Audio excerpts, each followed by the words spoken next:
But right now, first breaking news on fluoride. Major victory in California in the courts as the United States Environmental Protection Agency loses a suit to these nonprofits on a fluoride level issue. And the headline says the fluoride levels got to be reduced. I would say, if we're up to be, it would be eliminated altogether. But Moms Against Fluoridation and others win this major lawsuit. We have Popular Rationalism, our buddy James Lyons-Weiler, Dr. Jack writing in on this. And it's a huge one because throughout the history of the controversies around fluoridation, it's one of the areas where the so-called experts, I would call them the pseudoscientists / skeptics, have just dismissed anybody's concerns about fluoridation being, kind of a cranky, quacky kind of idea, right? A conspiracy theory. Yeah, they throw everything at you that they could to get you to stop talking about it, try to shame you. And of course, many scientists and doctors avoided wading into the controversy because they would be made fun of. And, I guess their egos were more important than doing what's right.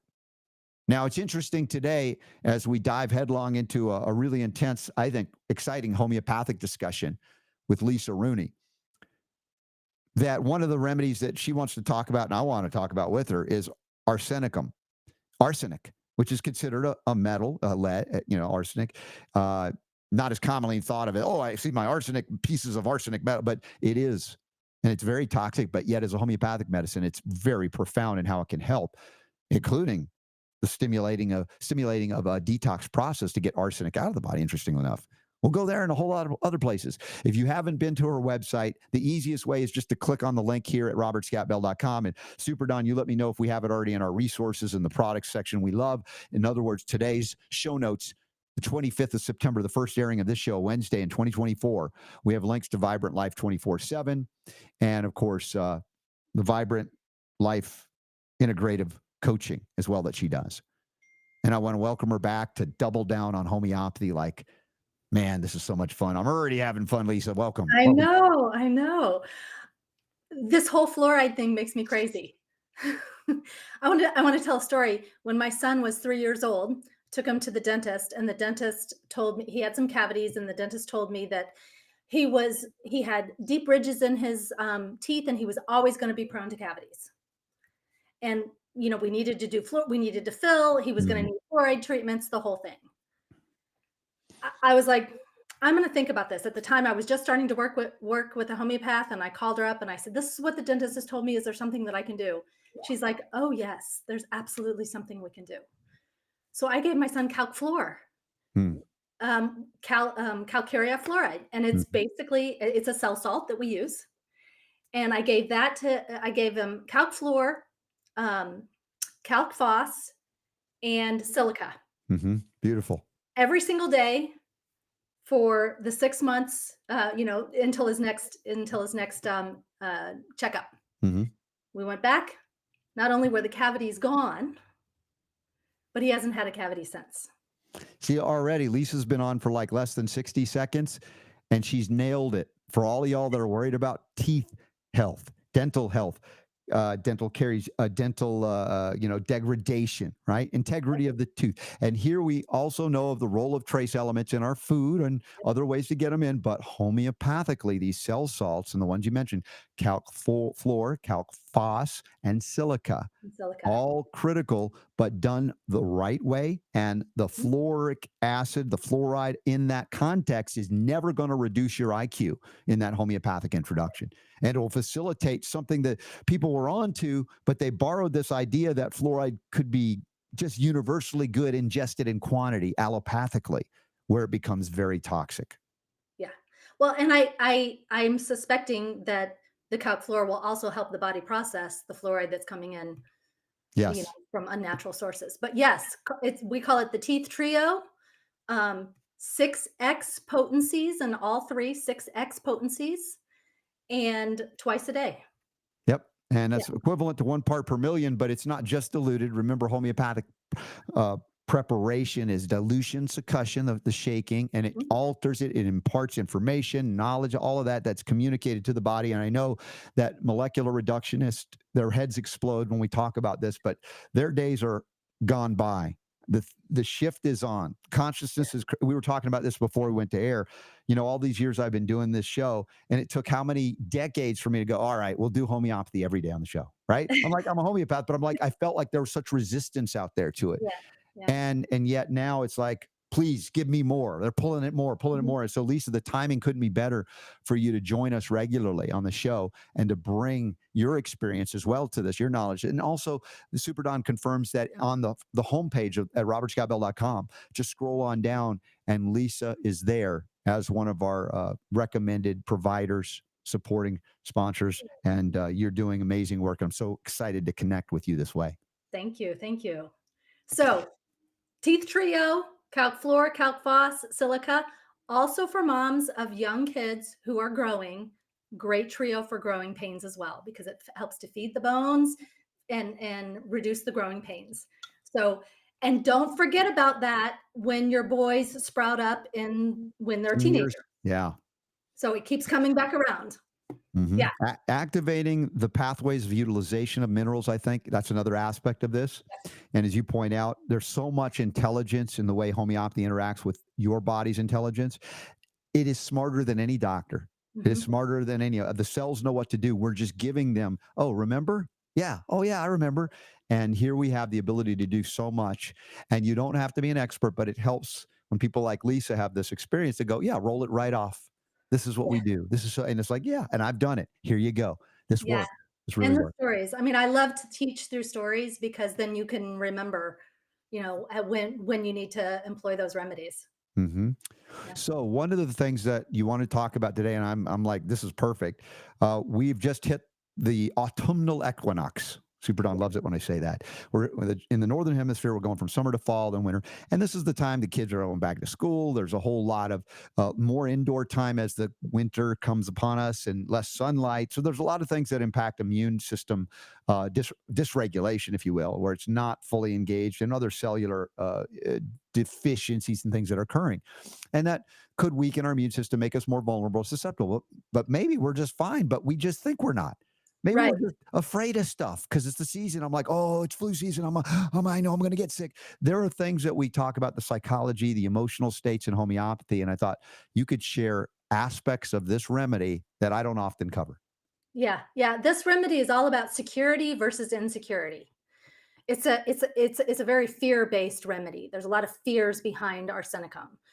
Main fears are illness, poverty, being alone, fears of death, fears of germs and contagions, and what I call a strange, rare, and peculiar are fears of robbers as well.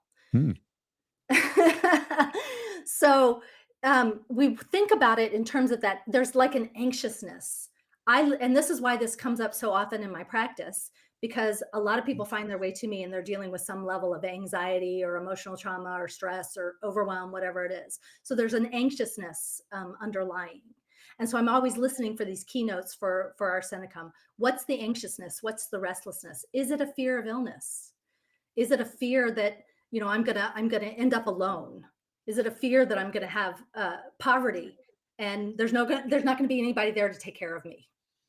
Well, think about the fear you just mentioned with the political unrest, economic challenges. Mhm. Arsenicum, has such a broad. If you look at the materia medica, I can open up and like, man, it's not one of those remedies that has just a few things. Yeah, It's loaded, right? yeah, And so to be able to talk about it with you this way gives an expansion of access for people to go, well, I read the little bit about it, didn't seem right. And then you go, whoa, I missed that whole emotional component. And I see that in either my kids or I'm feeling it. And it expands the usability, accessibility of these remedies that seem to be a little bit foreign. I know, I acknowledge I'm sensitive to it because I grew up not knowing any of this. Right. mhm, So I same. may be maybe there's a remedy for me, overly sensitive about not wanting to say too much and then they run away screaming. They don't want homeopathy. It's too complicated. Yeah. No, we're gonna make it uncomplicated. We're gonna make it super simple. So when people are looking up these remedies, and you're right, arsenicum is a huge remedy. We call it a polycrest. Polycrest are remedies that handle a very, very large sphere of ailments and illnesses and issues. So when you start reading about these remedies, some of them are very small, have a very specific action. Some of them are very large. Arsenicum is a large one. It's a workhorse remedy. what I tell my students is you're really just looking for about 3 keynotes. If you can find 3 keynotes that make sense and you connect to those, and that is definitely something that is going on within you, then it's worth giving it a try. You don't have to have everything. When you read through it and you're like, "Well, I have this and I have this and I have this, but I don't have any of these, so it Mhm. must not be a remedy for me." That's then we miss the benefit of the remedy. You just look for Lisa, those 3 keynotes. that's such a good point because if we get so overly invested in matching everything perfectly, no one will match everything. You're Never. trying to get the preponderance, the things that resonate. And I always go intuitive for people. Just feel it. What does that feel like to you as you read it? Does it resonate, or is it like that's just not me at all? And if you're honest with yourself on those things, you'll be drawn to remedies intuitively, even if you don't have a working knowledge like as a homeopath for a long time. And that's okay because you're dealing with energy here. Yes. And that's the brilliance of the accessibility. I believe if people could open up their intuitive selves and connect energetically, they don't have to have necessarily the book knowledge as much as we might have it from working with this for years. Right, right. So I want to tell a story. I had a client that came to me. She was actually 17 when she came to me. Her father reached out to me, and she had um, two eating disorder diagnoses and two anxiety diagnoses at the time that she came. And they had seen some eating stuff in middle school, but then she had high school and the pandemic hit and everything opened up. So they had spent 3 years in and out with 4 different doctors and nutritionists and dietitian and psychiatrists, and she had been on a handful of different anti-anxiety, anti-depressant medicines, and really he felt like he was just circling the wagons. They were keeping her stable, but nothing was changing. The anxiety was still there, the eating disorder was still there, and she just wasn't getting worse. And I think as parents, we all have an intuition about, is this working or is this not working? So he was friends with a former client of mine, and she said, "Why don't you call Lisa? You've tried everything else." They wanted to switch her meds. He wasn't feeling good about that. So as I was talking with her, the first remedy that I put her on was Ignatia, which we talked about last week. And I almost always start with Ignatia because it helps to settle the system. There's a lot of overwhelm, a lot of stress, so it helps to settle the system. And then everything else can come to the fore, usually the second time that I meet with a client, unless it's like right there in front of me. And what she communicated to me was she had this, it was like a fastidiousness. It was trying to control. She was having all this anxiety, and so she was trying to control a lot of things. A lot of things needed to be in their proper place. One of those things was where the food was on on her plate. So that restlessness, that anxiousness, that fastidiousness that comes with arsenicum. And it's a fear based, and so it comes out in control, almost like an OCD. Hmm. She also expressed to me that she did not like to eat lunch in the cafeteria at school because she was afraid that something was going to fall into her food and she was going to get poisoned. So Hmm. arsenicum is about that fear. Remember that germ, that contagion, that fear of being poisoned. That was quite a clue to align with that remedy right there. Right, right. The third keynote that she said was she was very afraid about the health of her parents. She was Hmm. concerned that her mom was going to get sick or her dad was going to get sick, and that's another real keynote. They express that fear in fear of the health of others. So there's this underlying anxiety about their health, the health of others, if they're going to get illness, when they're ill, oh my gosh, am I going to die? And they don't like to be alone. They want company. They want somebody to sit with them. There's a difference and a distinction between this and the fear associated with aconitum, Right, right? right. Which is like this impending, you're looking around like it's something's just around the corner, it's just about to get you, right? Versus a Yeah, kind of that broader sense that I can get with the arsenicum. right, right. That aconite is all of a sudden, it's out of nowhere. It's shock. It's immediate. The arsenicum is, there's a little bit more low level. It's like under the surface. And this is something that is gonna, I mean, people who need arsenicum who are listening to this, they're gonna connect with this because they're gonna know, oh my gosh, I have that. I have that. There's that underlying anxiety all the time about their health. Mhm. And the fear of, we get we can see I'm always suspecting arsenicum when I see people getting really particular about their diets. Really, because they're afraid that if they eat this or they eat that, then they're either going to get sick or it's going to set them back or they're going to get digestive upset. Sure. How would it be different? And I'll use myself as the guinea pig example. I'm always careful about what I eat because I used to be so sick, right? Hmm. And so Hmm. I've chosen to eat healthily for Hmm. since 1990 when I went organic. Now, psychiatrists want to say I'm orthorexic, right? Because Right, he's so obsessed that he won't eat pesticide laden foods. Like, no, I'm pretty pragmatic. I just don't want to feel like crap. I know what that does. right. How would you differentiate someone that comes in? Yeah, I do choose health, but they don't fit that arsenicum the way you described it. Well, do you have anxiety about it? Do you have No, restlessness about it? I'm pretty peaceful about it because it's not Yeah, not like a fear of something. It's like I've been down that road so many times. It's like I know the pathway, right, right? So right. it's So not what you're fear saying induced. yeah, so what you're saying is, yeah, I get it. I don't want to feel crappy after I eat that, so I'm just not going to eat it. Whereas an arsenicum would be afraid to eat it because they're afraid that it's going to cause digestive upset. It's going to create, a disorder within their being. Hmm. And it Yeah. may not be rooted in definitive, I know it's going to happen. I'm just afraid that it Mhm. might. I see. Right. So that's a distinction as well. So, hitting those three keynotes, that's a beautiful concept for people as they research. Like when we do the homeopathic hits, it's like you guys take that remedy if you're interested and go further, right? We just kind of give you an overview, but it's nice to spend a little bit more time on arsenicum. I want to share a brief story of arsenicum as a baseline in let's say a complex formulation to address things like temporary exhaustion, jet lag.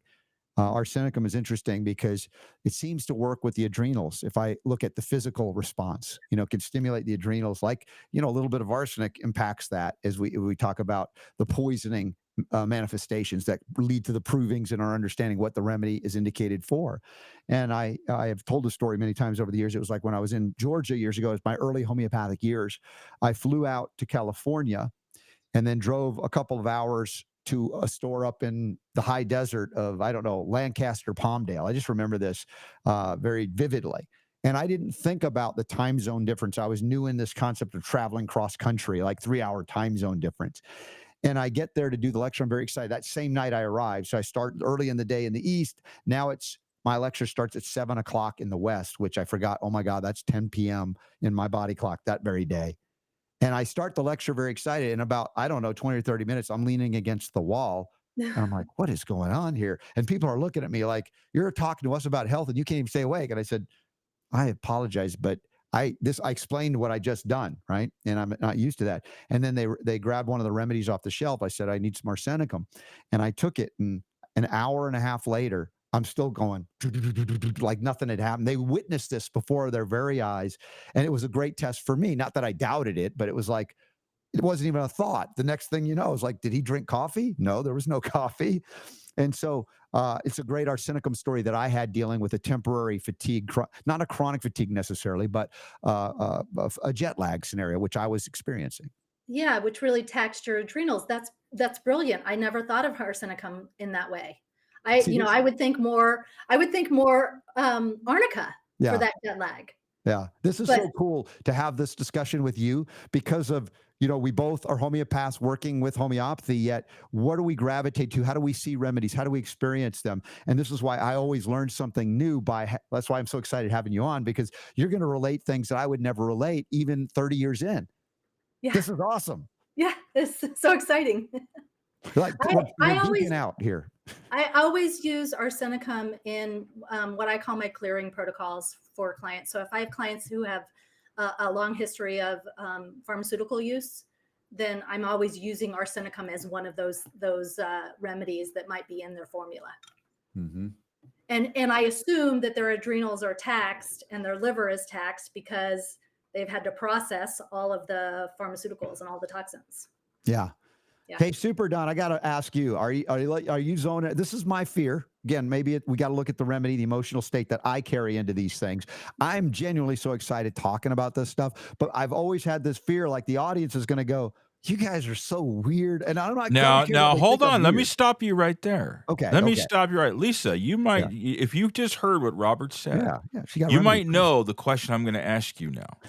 Okay. Mhm. Is it possible that arsenicum would be something that would be good to help Robert with his fear of people getting bored listening to homeopathy?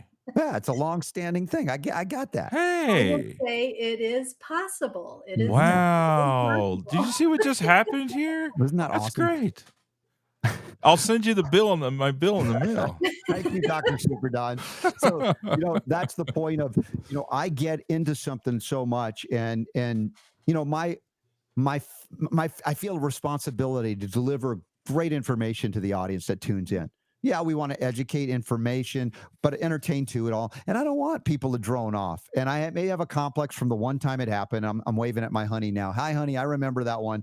I was coming off of a You're trip like like that scarred for in life. the other direction. Yeah, Yeah. but I'm okay. I mean, I acknowledge these things. I'm conscious of it. And I'm going, now I'm checking in with the people that I'm with, Ah, hanging out now yes. that Lisa's here and you, Super D, been with me all these years, going, hey, as I'm genuinely excited about having this discussion with Lisa on a cool topic of a remedy and learning about other aspects of it that I don't see, things she doesn't see, and we get together and we're like, man, this is so cool. Do you think Yeah. people are out there looking, man, these people, what's wrong with them? I have no idea what they're doing. No, okay, all right. So Lori says, no, I love this conversation. Homeopathy is never boring. See, that helps. Little reinforcement. Diane, this is great. Love it. That's the Good. remedy I need. That's all I need at this Yeah. point. Yeah. Robert, the coach in me is saying, I think you got a little bit of trauma that we need to work out, Yeah, for from sure. this. Oh yeah, it was a very traumatic episode of the show. This is before Super Don, by the way, this happened. Yes. And I just carry it forward and I wear it on my sleeve because I feel like it's a teaching opportunity and a learning opportunity. And I'm happy to put myself out there because the greatest lessons I've ever learned is, as you say, telling the stories about what I like, that Mhm. arsenicum story I have. It was one of the most impactful stories of homeopathy early in my homeopathic years that I witnessed, and other people still talk about it. If the owner of that store still remembers it vividly, like it was like, oh my gosh, that's the most amazing thing I've ever seen. Yeah. So Yeah. those kind of things help us, and I want people to have those experiences with homeopathy.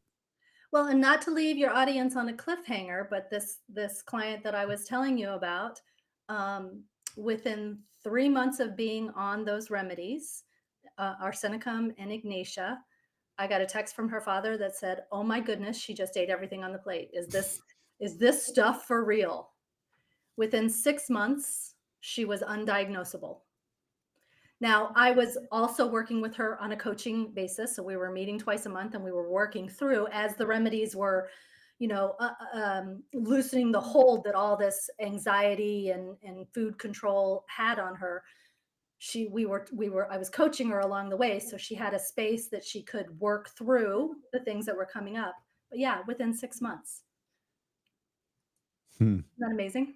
Yeah, and I have to make this distinction because so much of the Western world couldn't conceive of what we've just said and what you're talking about and the remedies that you gave. And I might ask, if you don't mind, if you want to share anything about the potencies you elected to choose Mhm, in this case, and we could mhm, talk a little bit about that too. Not, and I don't want to confuse people, but I think it's an important part of the discussion. Yet to look at homeopathy when somebody might hear of arnica and think of it as a physical bruising remedy, which it is, but you point out also an expansion of any kind of shock and trauma, or in the case of even what I experienced with jet lag, arnica can be of help there as well. yeah, That it doesn't resonate. And I weirdly use this word for people that don't even do resonate when they're allopathic, but it doesn't somehow connect to them because they're used to, in the allopathic world, there's a drug, it's been studied, as they say, it's been approved by the FDA and does this one real narrow thing, right?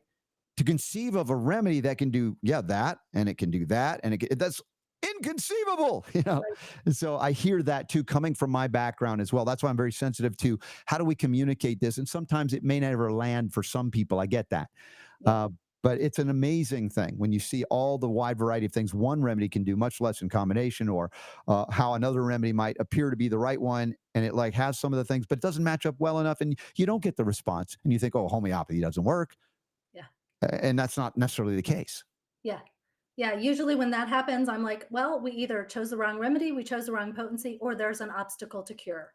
So let's dig a little bit deeper. Hmm. It's not a big deal. We're complicated, people. We've got a lot of layers of healing that needs to be done, and the body will tell us when it's ready to let go of that layer. But a lot of times, the block obstacle cure, I can talk physiological obstacles to cure all day and night, but when it comes to the emotional state, the Mhm. mental state, the belief system, even spiritual issues, that's a little bit that's and I know that's where you gravitate to. And that's Mhm. fantastic because one of the most difficult things to address and assess and then succeed with because some people aren't ready to let it go, but can the remedy or the remedies themselves help people to get in a better place and space to let it go? Yeah, yeah, that's exactly what I see, and that's why I combine the 2. I mean, I've been a coach for a long time. It was homeopathy that I added into my practice, and once I went added that in, I started seeing, I mean, my clients were like, they just took off.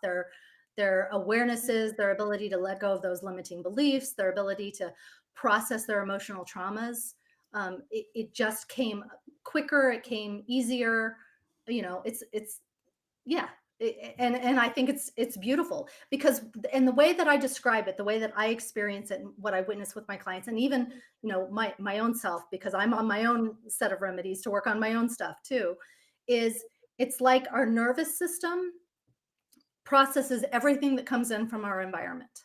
What we see, what we hear, what we feel, even what we interpret or intuit, that we can't that's not tangible. So our nervous system is processing everything. And where our traumas and our stresses get stuck is in our nervous system. So when we give remedies that help to settle the nervous system, then it's like the nervous system can let go.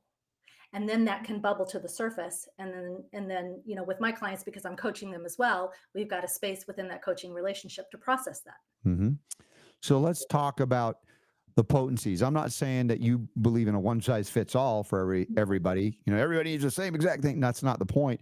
But in bringing up like the example you gave of an emotionally affected girl who Yeah. manifested these behaviors and eventually got through that and had the great news from the dad. Do you immediately say, well, let's go to the highest potency ever? I mean, how do you determine it? Because I think this is another thing, every homeopath has their thing about this, and my bottom line is I don't care what potency it is as long as it helps them. So I'm not dogmatic about it, but I'm always curious to learn. Yeah, I try to be pretty practical about the potencies. I usually, unless something specifically tells me I need to go high, I usually start with either a 30 or 200. If it's a clear mental emotional, if I'm really working on the mental emotional, then I will usually start with a 200 because I find that that just works better. That's just been my experience in my practice. And with this particular case, I started her on Arsenicum 200 and Ignatia 200. Now, I almost always use Ignatia in a 200. I've really never used that in a 30C.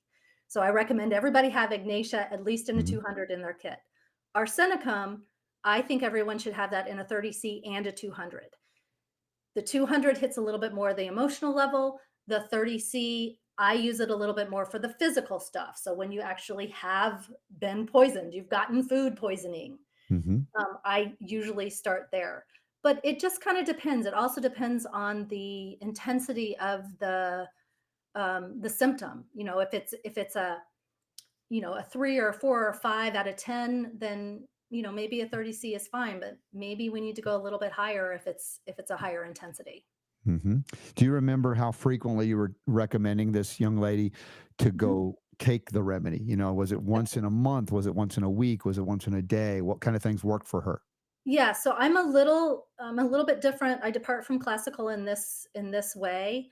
I repeat remedies more frequently. Mhm. I think we have a lot of layers and the body needs a lot of help. And so those remedies are the reminder that kicks the body over the healing threshold.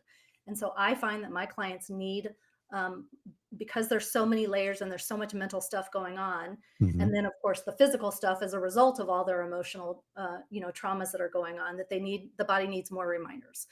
So I typically do Ignatia 200C twice daily, morning and night. And then in this particular case, we just did Arsenicum 200 once a day. Okay. Yeah, and some people would say, "Oh my gosh, I can't believe you gave it to her that frequently." So there's a lot of outrage among homeopaths too. I There don't is. hang out with them, but I get it.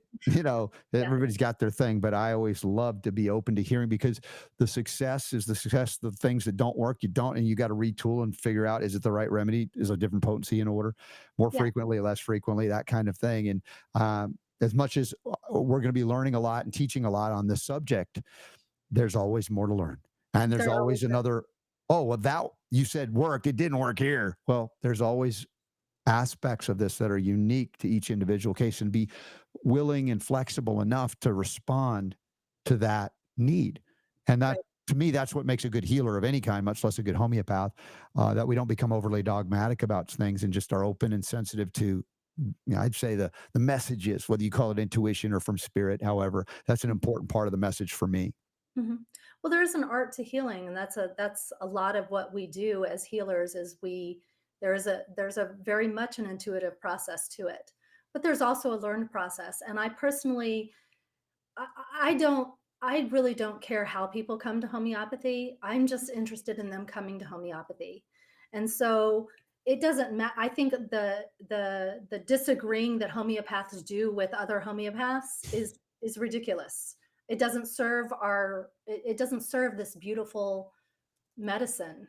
So, let's just be open that one homeopath has a process and it works. Another homeopath has a different process and it works. And people are going to be drawn to you because of what you offer.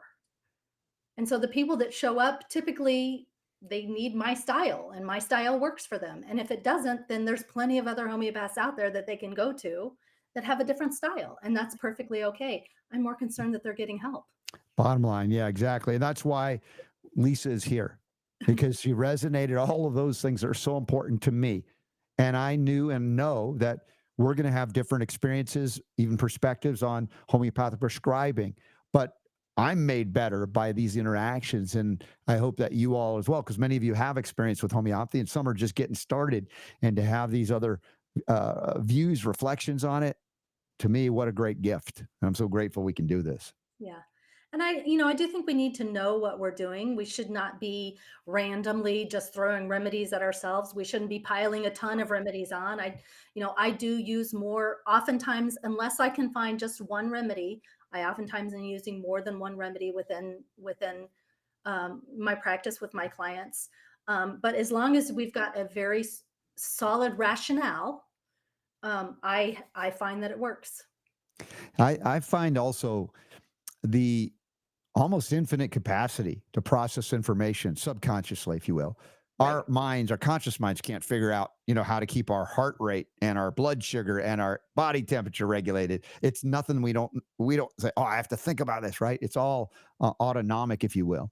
And the argument that we can't handle more than one remedy at a time, I think, is not rooted in real, what I call innate, chiropractors call innate intelligence or vital force. At the same time, when we're really focused on something that kind of draws into this one single or simillimum that can be of great benefit and transformation, in a conscious way, to go down that road. But there are a lot of people that we see are in just such trouble, and we can't ignore a lot of these things to say, let's just nail that simillimum. I found in my experience, very often you could trigger a healing crisis or aggravation, or they don't respond to the remedy of any potency. Their bodies are just like, there's too much. You call it obstacle cure, we call it obstacle cure.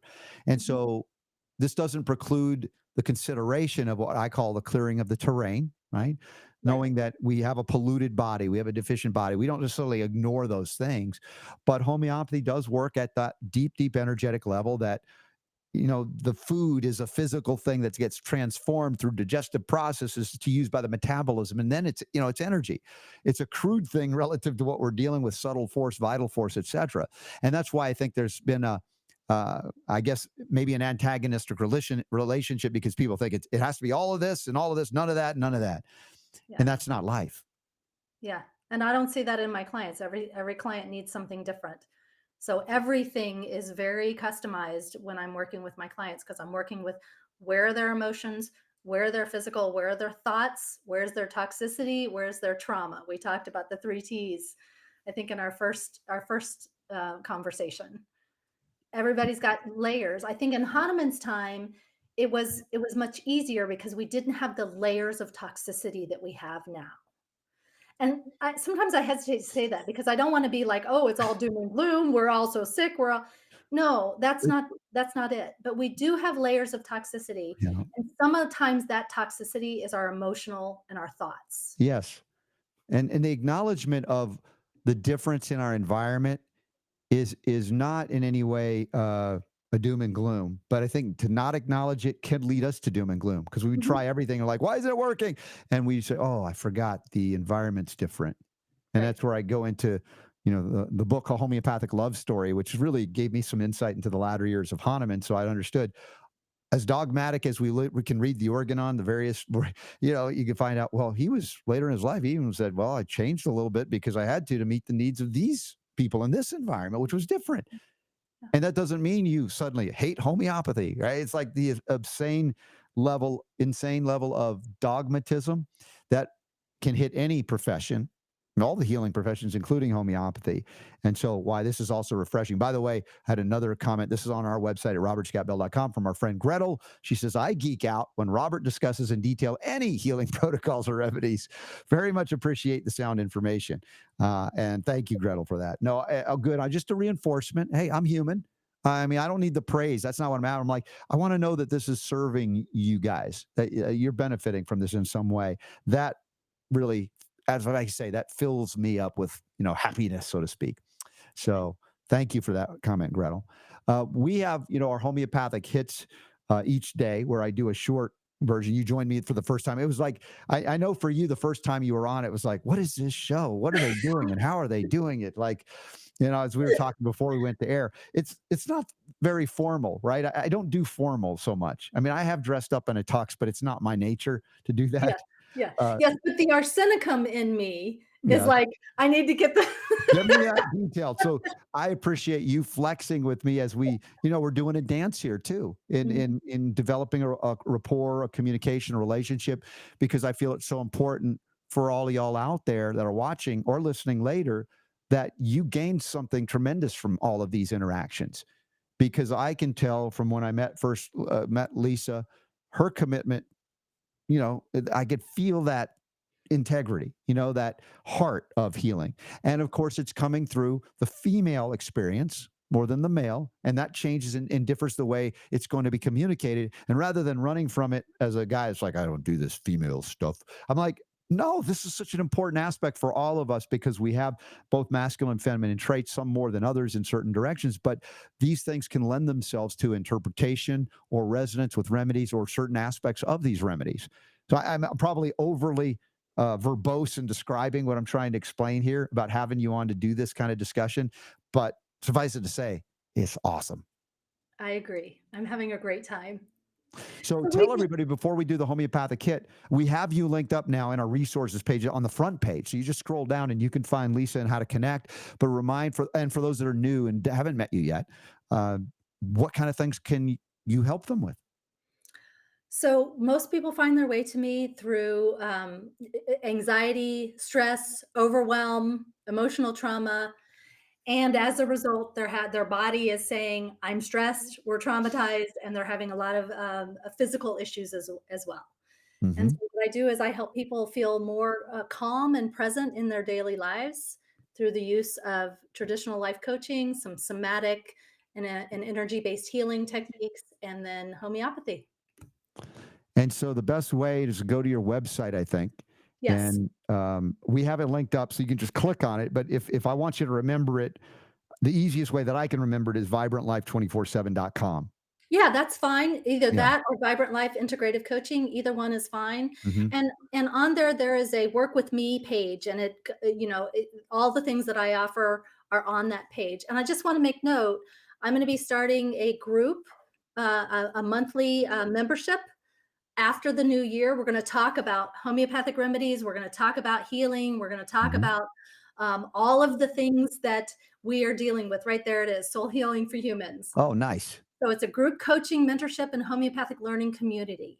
So we're going to be talking about all things associated with all of the emotions that we're all struggling with today. So bring your anxieties, bring your fears, bring your depression, bring your traumas, and we will walk through it together. That's going to start after the new year. So if you're interested, just send me an email so I can get you on the list. Sweet. All right. Well, let's do the homeopathic hit. I'll hit it quickly, and then I'll have Lisa also comment anything that jumps out for her that's on the page or beyond it. Because again, it's a quick hit. Let's see what happens.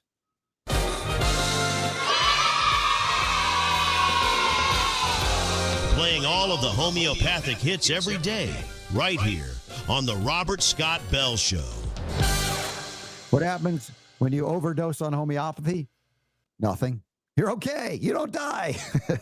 I find that funny because we're really hitting it hard this hour, and I'm loving it. Thanks to Folium PX, Bob Ree, I love you. Appreciate your support, and also our friends at Trinity School of Natural Health. We got the Trinity Health Freedom Expo this weekend in Indianapolis. We'll talk more about that in hour two. What's going on? Today's homeopathic hit: Aeschylus hippocastanum, and it is a botanical origin remedy. Mineral, animal, and plant primarily, and this one comes from the plant kingdom. And if we open up the PDF, which you can do for free in the show notes today or any day that we do these things, the remedy often indicated for hemorrhoids, varicose veins, and it's got a lot of indications also for lower back pain. It's a remedy that comes from what we know as the horse chestnut, tree native in parts of Europe and Asia. The horse chestnut. There you go. Can we get but it's not a horse. It's a plant, and that's what they call it.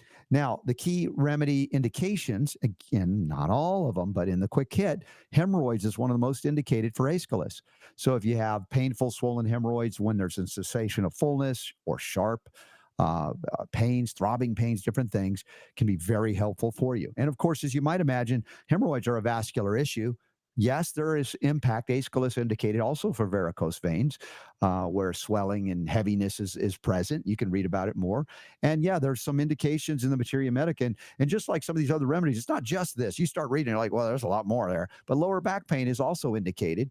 And in the hips, worsening with prolonged standing or walking. Now, lower potencies for self-help. I recommend to start there. If you don't have somebody to guide you, and you can repeat the dose as needed, let your symptoms be your guide. Your body will tell you. You want to go to medium or even higher potencies, I would say, hey, reach out to someone like Lisa Rooney and get some help to see, hey, can I match it up? Some complementary remedies to consider when you're looking at Aeschylus and going, I wonder if that's the one or something else. Hemamelis is often indicated for some of these Aeschylus conditions like varicose veins and even hemorrhoids. Cuprum metallicum. This is one of the classic remedies. We love copper here. That I was used indicating always with varicose veins, cuprum, copper. Nux vomica for more of the congestion kind of issues, portal or otherwise, hemorrhoids and digestive issues. And Rostox if it goes into the back pain issue. That's an easy one. Y'all know that one by now. Remember, as you look at these remedies, there's always so much more, but I hope that these pique your interest, these hits, even when Lisa's not around, when we get to go deeper. And remember, the goal of this is not to... I can't turn you into a homeopath overnight. That's not the point. But to provide for you information you didn't have, I didn't have, so that you can make better or fully informed decisions about the way you want to go in your health, in your healing, to help yourself, your family, your kids, your grandma and grandpa, your community, your church. All of these things become possible when you have a medicine that can't kill anybody. Yeah, imagine that. So, Lisa, what do you think? Homeopathic hit. It's a quick one. Yeah, this was an aha remedy for me. I came across this remedy about 3 or 4 years ago. I am a former competitive gymnast with lots of musculoskeletal issues. Mm. And I had done all of the normal arnicas and the Rustox and Ruta and Leadum and all of the ones that really helped and had made progress. But I had a bulging disc in L5S1. Mm. And when I took this remedy, I was astounded at how it just shifted things. I had kind of plateaued. Basically, I had plateaued with the remedies that I was taking. I couldn't get any further. I didn't know what was going on. Searching, searching, searching. It was an obscure remedy for me. I took it in a 200 for your audience. I took it in a 200, and I was having constant pain. So it wasn't just here and there. I was having that pain on a daily basis. I Mm-hmm. took it in a 200. I treated it as an acute, even though it was Yeah. kind of a chronic issue. 200, I took it about every 3 hours for about 2 days. Obviously not when I was sleeping. It shifted everything. Wow. Yeah, Yeah. I was That, stunned. That's a great example of like why I throw these adjunct remedies in, just because, you might see that and think that's the one and you get disappointed. It's like, well, always look, there's a connection to something else that might nail it better or as a complement to the others that you saw some benefit from and not fully got there. And I wouldn't think Aeschylus is a first choice for that back pain. It's not one of the ones that comes up that you think first clinically even, yet you nailed it. And look at the body. It didn't lie. That's what happens. And it complemented Rustox was the main remedy I was Mm. using at the time. Yeah, beautifully done, beautifully said. I loved having you on this show, as well as do a little bit of the bonus homeopathic hit each time you come on. It'll be a different remedy, and we'll learn something, and I'll learn something as well each time we do it. So it's as much for me as it is for all y'all. Like I say, this show is a catharsis for me too to talk about these issues. But from a teaching perspective, I want more lay homeopaths out there. We need more desperately. There'll never be enough homeopaths. So what do? Wait?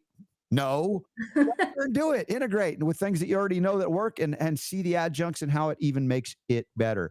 Lisa Rooney, thank you so much for being on board, supporting us, the show, and I hope everybody begins to support and care about you the way we do, and how excited we are to have you on board here on a more regular basis. Check it out, vibrantlife247.com or vibrantlifeintegrativecoaching.com. It'll take you to the same place, and check out the event that she's starting, the group starting up in January. If you got questions, there's links in the show notes and, of course, on your website.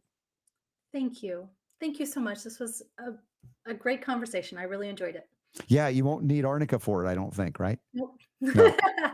Awesome, Lisa. Thanks so much. Yeah, you guys, we got a whole other hour of broadcast chilling, Yumi and Super D.